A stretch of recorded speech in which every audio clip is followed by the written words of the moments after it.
So why did we start the Manna Project, and why is it so important that people help us, support us, get on board with us? So we actually started in, I think it was COVID. Um, yeah, it was. It was the first year of COVID. And I do a lot of work with the NHS, and I think one of the things that we recognised was the amount of people that were professionals, but who were struggling in the middle of the pandemic, like everybody was. Like for a lot of people, obviously they were furloughed, they was at home, but there was a big group of people who were still working. You know, I was one of those people. I was still out there, and people were struggling mentally. I mean, it was taking its toll. So the very first initiative that we did was to pay for counselling services for people that were in the profession. So we had nurses, we had other professionals who weren't furloughed, and it was anyone over the country. It wasn't limited to where we were. We asked people to apply, and when they applied, we then found a counsellor in their area, and we paid for up to 6 sessions. And we did that because we just felt it was needed. And so that's kind of how it started. That was our very, very first project. It wasn't even trying to be an organisation like it is now, or this sort of charitable base. We wasn't even trying that. We were literally just trying to help people, as we still are, but that's where it came from. And obviously because COVID, as much as everyone says, okay, COVID, we had, I think it was 3 lockdowns, but it went on for ages, or at least the effects of it went on for ages, like up to a couple of years. And so our second initiative was just sponsoring or helping people pay bills.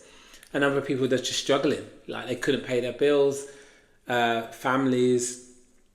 So I remember we just put a tweet out, and we were just saying, are you struggling at the moment? Do you need help? We put it on Instagram, and we had people that come forward with bills, you know, large bills that they just couldn't pay. That was the long and short of it. So we pretty quickly felt we need to get a criteria in place, because some people was asking us to pay off credit card bills and electricity bills, and you know, I think somebody came with about 1,200 quid's worth. I mean, they were desperate, but in the end, I think we gave them 400. But we had so many different people coming forward, and at this point, we weren't raising money, so it was literally coming from our own pockets, because we just felt we needed to help.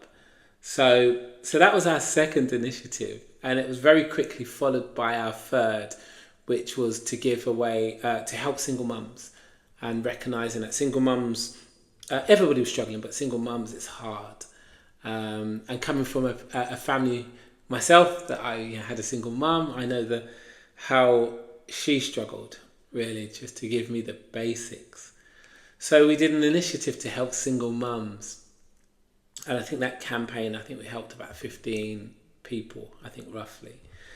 Then we did a array of stuff, because we do some stuff in Dubai. We sponsored loads of Dubai charities.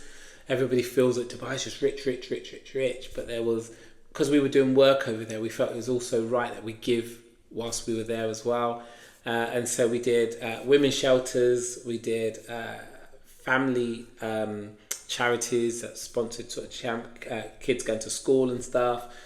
We did like an adoption type place. So we just did a number of different initiatives.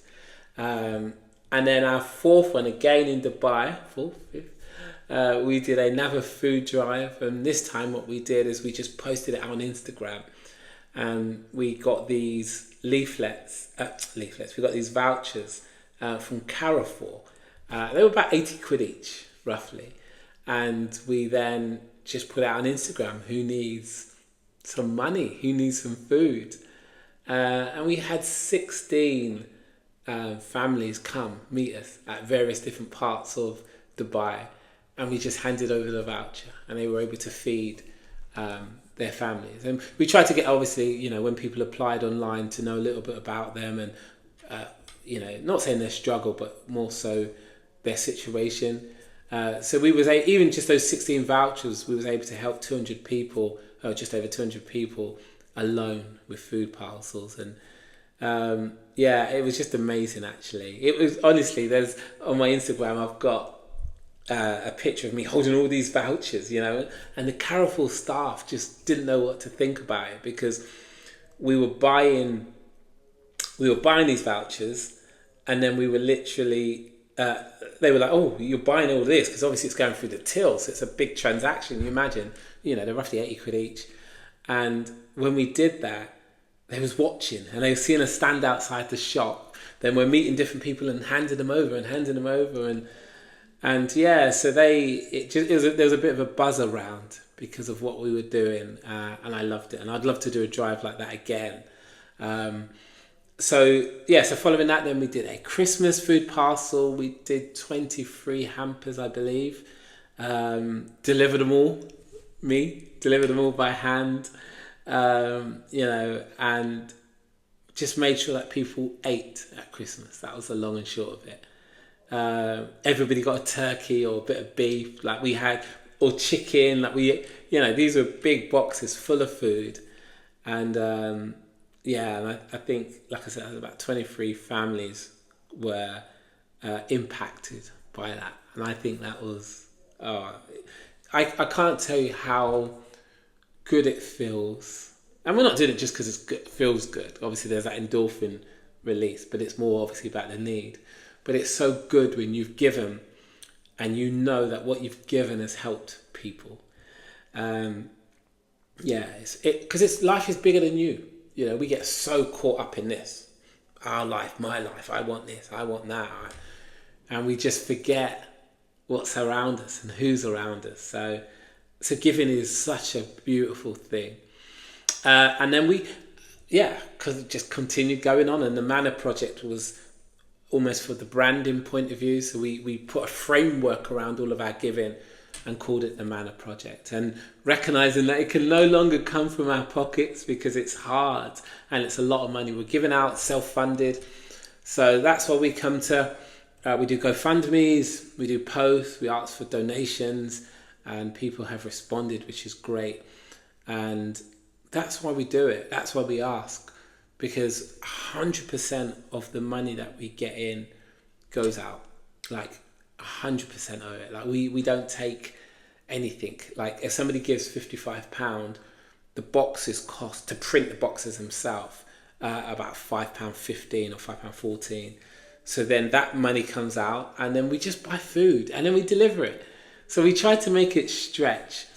And now we're working with 2 charities, which is great because they have thousands of people on their books who are in need of help. And so if we can make a small dent in that, then how great is that? So that's the Manna Project. That's the history of the Manna Project and how it kind of came to light, really. And now we've got a target of 1,000 boxes, which we want to get out. We're going to hold on to that title. We're going to distribute it. Obviously, the charities will help us, and as the funding comes in, we'll then be able to help people. So, if you're watching this and you just like what we're doing, donate. Help us out. As I said, we take pictures of where we deliver. We've got a strong criteria to make sure the people that are eligible, so in other words, they fall under the national living age requirements. They don't bring enough money in to live according to the government standard. So get behind us. Like, we're doing some good things, and the more you help us, the more we can help others. And you never know, we might even turn up at one of your neighbours' houses, or maybe even turn up at yours. Hopefully that's not the case in the future, but we just know one never knows. So thanks for watching.